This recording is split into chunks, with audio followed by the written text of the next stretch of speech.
हमारा अन्नदाता। पग पग पर है संग तुम्हारे अन्नदाता। लहू किसानों का बन के पसीना सींचता है धरती का सीना। मेहनत का तेरी हक दिलवाने, नई तकनीक नई खोज बताने। पशुधन को गुणवान बनाना, पौध सुरक्षा को सिखलाना, खेती के सब गुर समझाने, भारत का सरताज बनाने। आठों पहर है संग तुम्हारे अन्नदाता अन्नदाता। नमस्कार, मैं रीनू यादव आप सभी दर्शकों का अन्नदाता कार्यक्रम में स्वागत करती हूं। किसान मौसम की परवाह किए बिना सभी के लिए अनाज उगाते हैं, जो कि हमारी सबसे बड़ी जरूरत है। यही किसान हमारे देश की अर्थव्यवस्था का निर्माण भी करते हैं, और अगर वही गरीब होंगे तो देश की प्रगति नहीं हो सकती। ऐसे ही किसानों की प्रगति के लिए हम खेती बाड़ी से जुड़ी बहुत सी नई लाभकारी जानकारियां हर रोज सुबह लेकर आते हैं। तो चलिए कार्यक्रम शुरू करने से पहले देखते हैं क्या है आज के अन्नदाता में। पपीता की खेती करके किसान कमा सकते हैं अच्छी आय। धान की सीधी बुआई करके किसान ले सकते हैं अधिक पैदावार।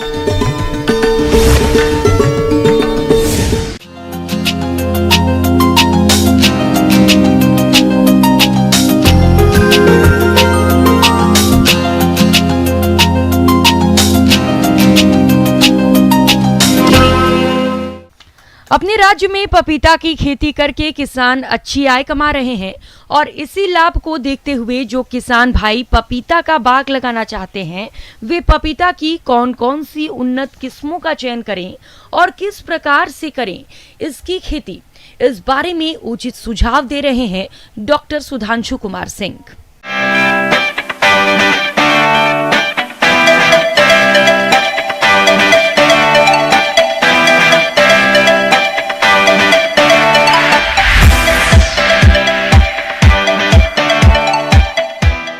पपीता जो है मैक्सिको और अमेरिका से लाई हुई फसल है। उसकी खेती उत्तर भारत में बड़े सफलतापूर्वक की जा रही है। पपीता के लिए एक अच्छी जल निकास वाली मिट्टी की ज़रूरत होती है, जिसमें पानी रुके नहीं। पपीते के लिए विशेष रूप से ध्यान देना चाहिए कि पपीते की कौन सी प्रजाति का हम चयन करें, जिससे कि जो है हमारा फसल अच्छे और गुणवत्ता युक्त तैयार हो। किसान भाइयों, हमारे यहाँ पपीते की प्रजाति कुर्ग हनी ड्यू, पूषा नन्हा, पूषा की तमाम प्रजातियाँ जो ओपी प्रजातियाँ, ओपन पॉलिनेटेड प्रजातियाँ हैं, वो हमारे यहाँ अच्छे से वो चलती हैं, और उनका जो है प्रबंधन अच्छा होता है। हमारे यहाँ किसान भाई उसका प्रबंधन अच्छे से कर सकते हैं। किसान भाइयों से ये अनुरोध करेंगे कि वो पपीते का जो बीज है वो या तो लोकल स्तर पे सिलेक्शन से निकाली गई हो, या किसी ऐसे इंस्टीट्यूट से, ऐसे संस्थान से जिस पे कि भरोसा किया जाए, जो गवर्नमेंट के संस्थान हैं, उनसे लिया जाए। पपीते की नर्सरी के लिए ऊंची बेड तैयार करते हैं जहां पानी इकट्ठा ना हो। जिस प्रकार से प्याज या अन्य सब्जियों की नर्सरी तैयार करते हैं, ठीक उसी तरह से नर्सरी बेड तैयार कर बीजों की बुआई करें। नर्सरी बेड में पौधा जब 25 से 30 दिन का हो जाए तब इसे पॉली बैग में लगा दें। पॉली बैग में पौधे लगाने से पौधे मजबूत हो जाते हैं और खेत में रोपने के बाद आसानी से लग जाते हैं। पपीता जो है कुल 9 महीने की फसल है। 9-10 महीने में फल पूरा हो जाता है। इसलिए जो है बारिश के पहले ही पपीते का रोपण कर लें। रोपण के पहले गड्ढा बना लें। गड्ढा बना के उसमें सड़ी गोबर की खाद 1 टोकरी, नीम की खली मिल जाए, नीम की खली, हड्डी का चूरा, ये सब डाल के मिट्टी को बंद कर दें। 10 दिन, 15 दिन, 20 दिन, 25 दिन बाद जब कादे से वो खाद सड़ जाए, तब इसके बाद जो है उसमें पपीते का रोपण करें। 1.8 से 2 मीटर की दूरी पर पौधे से पौधे और लाइन से लाइन पपीते की दूरी करके ही पौधे का रोपण करें, जिससे पपीते का ग्रोथ अच्छा होगा, उत्पादन अच्छा होगा। अगर दीमक का प्रकोप कहीं खेत में है तो उसमें जो है 4-8-10G नाम की दवा या और कोई टर्माइट कंट्रोल की दवा आप डाल के उसको जो है लगा सकते हैं और उससे जो है अच्छा उत्पादन ले सकते हैं। किसान भाइयों, अगर आप ऐसी किस्म लगा रहे हैं जिसमें से कुछ किस्मों में फल आते हैं और कुछ पौधों में केवल फूल आते हैं, ऐसी किस्मों के 2 पौधों का एक साथ रोपण करें और जब फूल फल आना शुरू हो उस समय 10 फल देने वाले पौधों पर एक नर पौधा छोड़ते हुए अन्य सभी नर पौधों को काटकर निकाल दें। किसान भाई ध्यान दें, पपीते में अक्सर पाद गलन, उसकी जड़ें और उसका जो है तने अक्सर गलने की बीमारी होती है। उसमें ध्यान दें कि पपीते के खेत में कहीं पानी ना रुके। पानी अगर रुकता है तो वहाँ पे जो है इस तरह की समस्या होने लगती है।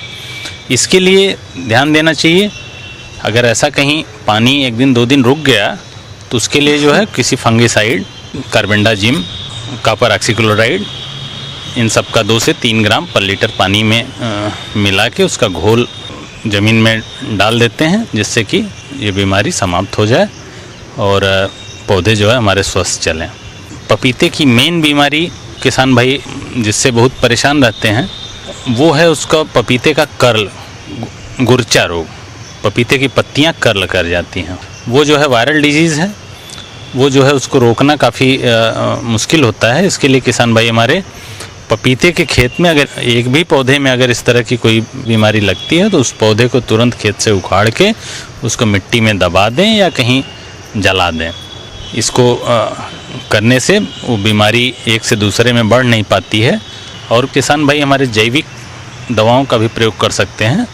उसके लिए जो है नीम ऑयल या नीम एक्सट्रैक्ट से बनी हुई दवाएं, उनका जो है 5 से 10 ml पर लीटर पानी में मिला के उसका भी छिड़काव हम कर सकते हैं। इससे भी जो है रोग का रोकथाम होता है और फसल हमारी सुरक्षित होती है। और उसमें जो है कोई इंसेक्टिसाइड जो कि बैन ना हो, उसमें जो है आप 1 से 1.5 ml या 2 ml पर लीटर पानी में मिला के करेंगे। हर प्रजाति का अलग अलग डोज है, उस हिसाब से आप उसको मिला के उसका प्रयोग कर सकते हैं, जिससे जो है हमारा फसल सुरक्षित रहेगा और उस पर किसी प्रकार का कोई डिजीज़ नहीं लगेगा। किसान भाइयों, अभी तक आपने खेती से जुड़ी कुछ उपयोगी जानकारियां देखी हैं। अब लेते हैं एक छोटा सा ब्रेक, जल्द ही लौटेंगे। कार्यक्रम में आगे भी है खेती बाड़ी से जुड़ी बहुत सी महत्वपूर्ण जानकारियां, तो बने रहिए हमारे साथ।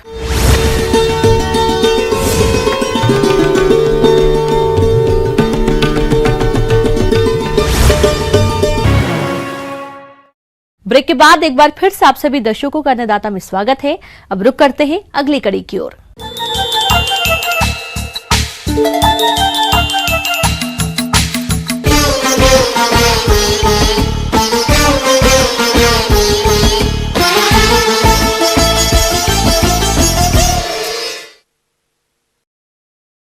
हमारे राज्य में बहुत से किसान भाई धान की खेती रोपा विधि से करते हैं, लेकिन धान की नर्सरी तैयारी से लेकर रोपाई और अन्य प्रबंधनों से मजदूरों को काफी समस्या रहती है। साथ ही कई बार बारिश और अनिश्चितता के कारण धान की रोपाई में देरी हो जाती है। इसीलिए आजकल कृषि वैज्ञानिक धान की सीधी बुआई पर ज्यादा जोर दे रहे हैं। लेकिन इस फसल से भरपूर पैदावार लेने के लिए किसान कौन कौन सी किस्मों का चुनाव करें और बुआई करते समय किन किन बातों का खास ध्यान दें, इस बारे में विस्तार से जानकारी दे रहे हैं कृषि वैज्ञानिक डॉक्टर सुरेश कुमार।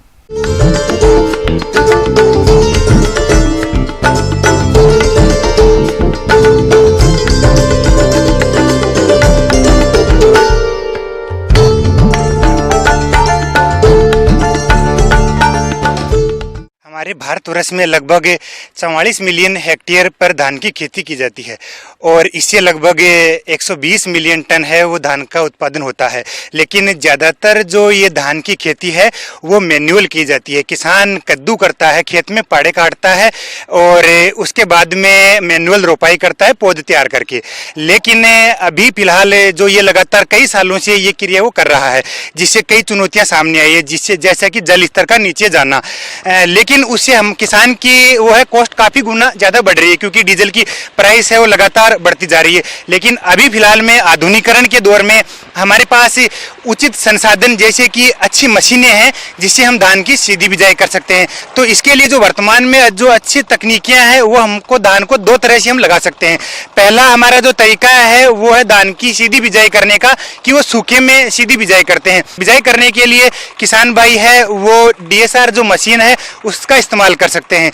दूसरी जो विधि है उसमें किसान भाई इसी मशीन की सहायता से बिजाई कर सकता है। लेकिन उसके लिए किसान भाई पहले खेत में पलेवा करता है, उसके बाद में इस मशीन की सहायता से जो बत्तर की कंडीशन होती है, मतलब जो मॉइस्चर होता है, प्रॉपर फील्ड कैपेसिटी होती है, उस समय धान की बिजाई करती है।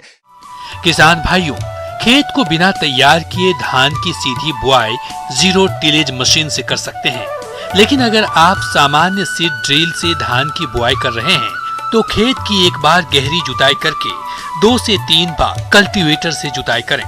इसके बाद पाटा लगाकर खेत को समतल करें और याद रखें, अंतिम जुताई के समय 10 से 12 टन गोबर की खाद प्रति हेक्टेयर की दर से खेत में अच्छी तरह से मिला दें और साथ ही रासायनिक उर्वरकों में यूरिया 265 किलोग्राम, DAP 132 किलोग्राम और पोटाश 102 किलोग्राम, जिसमें यूरिया की 1/3, DAP और पोटाश की पूरी मात्रा को पाटा लगाते समय डाल देनी चाहिए एवं शेष बची यूरिया की मात्रा को खरीफ फसल में 3 बार में देना चाहिए। किसान भाइयों, धान का अच्छा उत्पादन लेने में इसकी उन्नत किस्मों की अहम भूमिका होती है।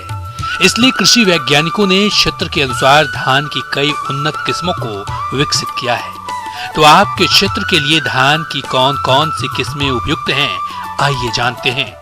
धान की सीधी बिजाई में लगभग सभी वैरायटियों को हम लगा सकते हैं, लेकिन कुछ चुनिंदा जो किस्में हैं उनके बेहतर परिणाम निकले हैं। जो कम अवधि की जो वैरायटी है धान की, उसमें किसान भाई ले सकते हैं। उसमें PR 126 है, उसमें पूसा 1509 है, उसमें जो PB 1692 है वो किसान भाई ले सकते हैं। अराइज हाइब्रिड है 6129, वो किसान भाई इस्तेमाल कर सकते हैं। मध्यम अवधि की जो किस्में हैं जैसे PR 128 है, PR 129 है, जो अराइज 6444 है वो किसान भाई इस्तेमाल कर सकते हैं। और किसान भाई बासमती जो किस्में हैं वो इसमें बेहतर जो परिणाम है मिले हैं। बासमती किस्मों में किसान भाई PB 1121 लगा सकता है, PB 1718 लगा सकता है, PB 1 लगा सकता है और बासमती की जो CSR 30 वैरायटी है वो लगा सकता है। बिजाई करने के लिए किसान भाई है वो DSR जो मशीन है उसका इस्तेमाल कर सकते हैं। इस मशीन में किसान को लगभग 8 से 10 किलो बीज है वो प्रति एकड़ में डालना होता है। किसान को मैं कहूँगा कि सीधी बिजाई करने के साथ में ही बीज का उपचार जरूर करे।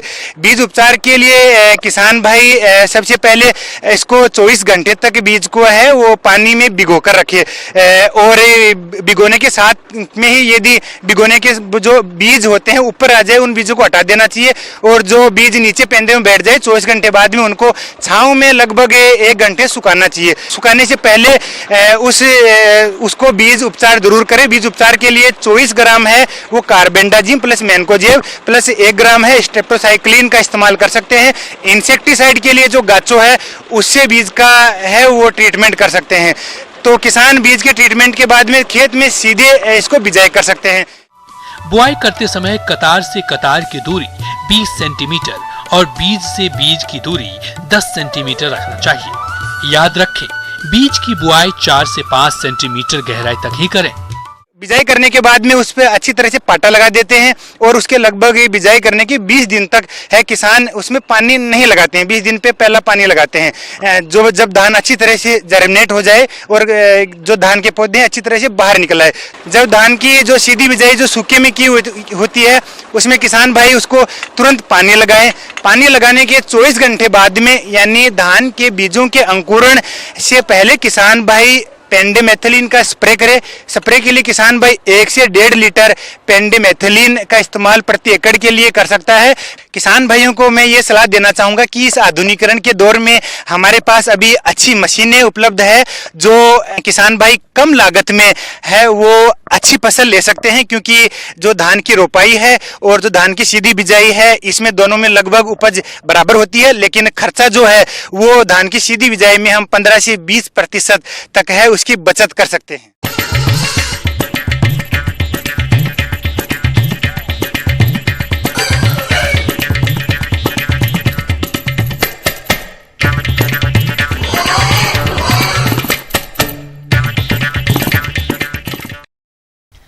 हमारे प्रदेश के बहुत से किसान भाई खेती के साथ बकरी पालन करके अच्छा लाभ कमाते हैं और इसी लाभ को देखते हुए जो किसान भाई कम समय में बकरी पालन से अधिक लाभ कमाना चाहते हैं तो उनके लिए बकरी का सबसे अच्छा नस्ल है सिरोही।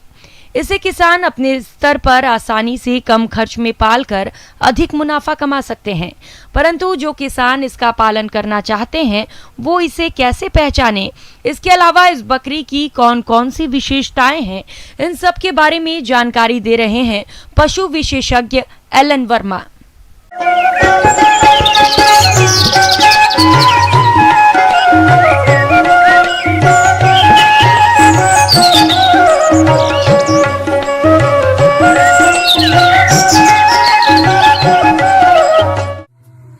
आज के समय में कम लागत और सामान्य रख रखाव में बकरी पालन आय का एक अच्छा साधन है, लेकिन आज भी जानकारी के अभाव में किसान उससे ज्यादा लाभ नहीं कमा पा रहे हैं। अगर किसान बकरी पालन में उन्नत नस्ल की बकरियों का चयन कर वैज्ञानिक तरीके से पालन करें तो इससे अच्छा खासा मुनाफा कमा सकते हैं। राजस्थान में सिरोही नस्ल की बकरी उत्तम नस्ल है और ये द्विप्रयोजनीय है। इस नस्ल के मुख्य लक्षण जो आप देख रहे हैं, यहाँ पर हल्का झोल होता है, ये इसका नस्ल का पहचान का मुख्य लक्षण है। दूसरा, इसके लीफी ईयर है जो कि पत्ते नुमा होते हैं। तीसरा, इसके जो सींग होते हैं वो थोड़े सर में गड़े हुए होते हैं। और चौथा, जो इसका पिछली टांगों का जो भाग है टखना, वहाँ पर इसके जो बाल होते हैं ये गुच्छेनुमा होते हैं। ये सिरोही नस्ल की बकरी के लक्षण हैं। इस प्रकार से जब भी आप बकरी खरीदे तो इन लक्षणों को देखकर आप बकरी खरीदे। और ये भूरे रंग की भी होती है और भूरे धब्बेदार रंग की भी होती है। इसका जो मांस होता है ये उत्तम क्वालिटी का होता है। दूध उत्पादन भी ये 1 से 1.5 लीटर देती है। पशुपालक भाइयों, इसके प्रबंधन के लिए मुख्य रूप से 4 से 6 घंटे तक आप इसको चराई कराए और तब आपको ज़्यादा लाभप्रद होगी बकरी पालन। स्टॉल फीडिंग भी आप कर सकते हैं, बकरी को अपने घर में ही पाल सकते हैं, लेकिन अगर आप इसको 2 घंटे आप चराने के लिए जाते हैं तो इसके बहुत अच्छे बेहतरीन रिजल्ट आते हैं। और इसके जो आहार है, आप तकरीबन प्रति बकरी जो दूध उत्पादन कर रही है उसको 300 से 400 ग्राम आप प्रतिदिन का दाना दे। और हरे चारे में आप जैसे रिज का है या आपके पास नीम की पत्तियां हैं इस समय, या सेजना की जो पत्तियां हैं वो आप इसको 1 से 2 किलो तक पत्तियां खिलाए। और आपके पास जैसे ग्वार का चारा है या लूम है वो आप आधा किलो से 1 किलो तक आप प्रतिदिन आप इनको खिलाए। बांट में आप तकरीबन 10 से 15 ग्राम आप नमक अवश्य रखें प्रति बकरी और 10 से 15 ग्राम ही आप मिनरल मिक्सर आप इसमें अवश्य रखें, तो विभिन्न तरह की किसी भी तरह की बीमारियां नहीं होगी और आपकी बकरी बिल्कुल स्वस्थ होगी। बकरियों को बीमारियों से बचाने के लिए बकरी पालकों को चाहिए कि वे समय समय पर टीकाकरण करवाएं और परजीवियों से बचाव के लिए डीवर्मिंग दवा पशु चिकित्सक की सलाह के अनुसार देवें। स्वास्थ्य प्रबंधन में आप जैसे ही आपके पास जो छोटी बकरी का बच्चा है वो जैसे ही 3 से 4 महीने का हो जाए तो आप उनको पहला टीका PPR का लगवाए। 3 वर्ष में एक बार लगाते हैं। ऐसे ही फड़किया रोग के लिए ईटी का टीका लगाते हैं, ये भी प्रतिवर्ष एक बार लगाते हैं, साल में एक बार ही लगवाए। और जो एफएमडी का खुरपका मुंहपका रोग होता है उसका टीका साल में 2 बार आप लगाए, तो बकरियों में आप इस तरह के टीके लगाने से किसी भी तरह की ये तीनों तरह की बीमारियां पैदा नहीं होगी। और जब भी आप कहीं से नई बकरी खरीदे तो आप अपने नज़दीकी क्षेत्र से उसको प्राथमिकता दें। और अगर आपने 50 किलोमीटर दूर से बकरियां खरीदी है तो पहले ही आप जहां खरीदते हैं वहां पर आप टीकाकरण अवश्य करवा दें, और 15 दिन बाद आप बकरी को अपने बाड़े पर आप लाइए, तो आपकी बकरियों में मोर्टिलिटी नहीं होगी और आपकी बकरियां बिल्कुल स्वस्थ रहेगी। आगे और भी खेती बाड़ी से जुड़ी बहुत सी रोचक जानकारियां यहां पर रुकेंगे। एक और छोटे से ब्रेक के लिए जल्द हाजिर होते हैं।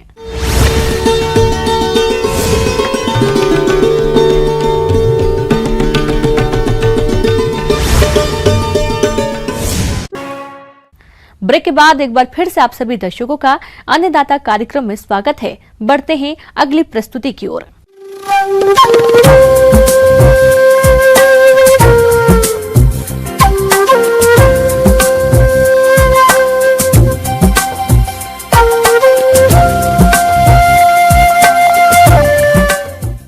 मौसम के अनुसार प्रबंधनों पर टिकी आपकी खेती बाड़ी, और इसलिए मौसम पूर्वानुमान और उस पर आधारित साप्ताहिक कृषि सलाह इस प्रकार है।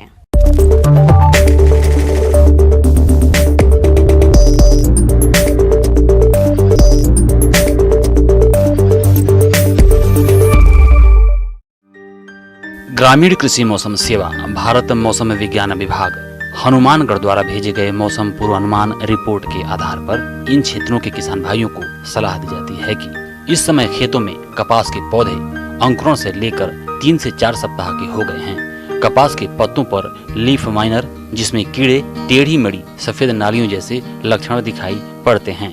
इसके साथ कहीं कहीं थ्रिप्स के भी कुछ लक्षण दिखते हैं। यह लक्षण स्वतः ही बदलते मौसम में ठीक हो जाते हैं, इसलिए इस समय कीटनाशकों के छिड़काव नहीं करनी चाहिए। आरंभ में 50 से 60 दिन तक कीटनाशकों के छिड़काव न करने से पौधों पर पलने वाले मित्र कीटों को बढ़ावा मिलता है तथा वे हानिकारक कीटों से पौधों की रक्षा करते हैं। इसलिए किसान भाइयों को आरंभ के दिनों में कीटनाशक का छिड़काव नहीं करने चाहिए। अमेरिकन और बीटी कपास में पहली सिंचाई 30 से 35 दिन बाद और देसी कपास में 35 से 40 दिन बाद करें। पहली सिंचाई पर बीटी कपास में 28 किलोग्राम यूरिया, अमेरिकन कपास में 14 किलोग्राम यूरिया और देसी कपास में बुआई के समय यदि नहीं दिया है तो 25 किलोग्राम यूरिया का टॉप ड्रेसिंग करें। मूंगफली की बुआई के लिए 25 किलोग्राम प्रति बीघा बीज दर रखें। बुआई 30 सेंटीमीटर की दूरी में कतारों में 5 से 7.5 सेंटीमीटर गहराई में करें। बीजोपचार के लिए फोल्टाफ या कार्बेंडाजिम की 2 ग्राम मात्रा प्रति किलोग्राम बीज की दर से या टेबुकोनाजोल 2 DS की 1.5 ग्राम मात्रा प्रति किलोग्राम बीज की दर से या कार्बोक्सिन 2 ग्राम या प्रोपिकोनाजोल 25 EC की 2 मिलीलीटर मात्रा प्रति किलोग्राम बीज की दर से उपचारित करें। ग्वार की बिजाई 15 जून से जुलाई के पहले पखवाड़े तक कर सकते हैं। ग्वार के बाद दूसरी फसल लेनी हो तो बिजाई जुलाई के अंत तक भी की जा सकती है। सिफारिश की गई ग्वार की उन्नत किस्में HG 2-B, RGC 1002, RGC 1066, RGC 936, RGC 986, HG 365 का चयन करें। बीज दर 4 से 5 किलोग्राम प्रति बीघा उपयोग करें। किन्नों के बाग में कैंकर रोग दिखाई देने पर इसकी रोकथाम के लिए नीला थोथा 5 ग्राम और स्ट्रेप्टोसाइक्लिन 10 ग्राम या ब्लू कॉपर 250 ग्राम व स्ट्रेप्टोसाइक्लिन 10 ग्राम प्रति 100 लीटर पानी में घोल बनाकर छिड़काव करें।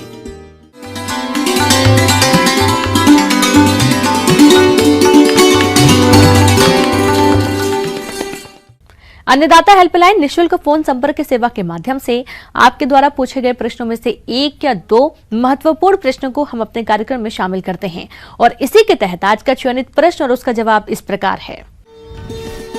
आज के निशुल्क अन्नदाता हेल्पलाइन में जिस प्रश्न को कार्यक्रम में शामिल किया गया है उसे पूछा है जिला श्रीगंगानगर के किसान हरि यादव ने। आप दुधारू पशुओं में गलघोटू रोग की रोकथाम के बारे में जानकारी चाहते हैं तो हरि यादव जी इस बारे में जानकारी के लिए देखिए कार्यक्रम की ये प्रस्तुति।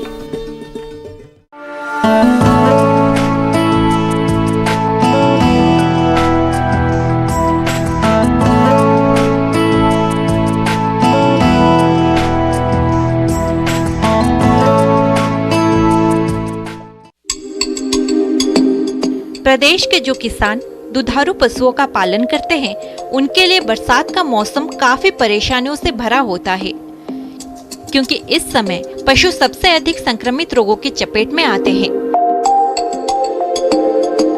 ऐसे संक्रमित रोगों में से आज बात कर रहे हैं गलघोटू रोग की। गलघोटू गाय और भैंसों में होने वाला एक बहुत ही घातक और छूत रोग है।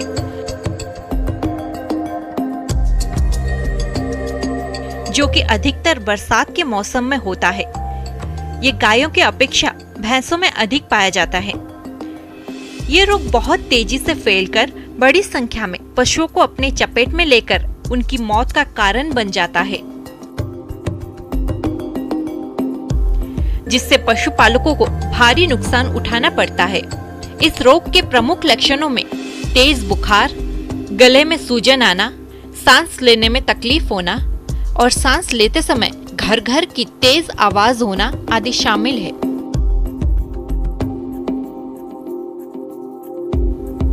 इस रोग में कई बार बिना किसी स्पष्ट लक्षणों के ही पशु की अचानक मृत्यु हो जाती है।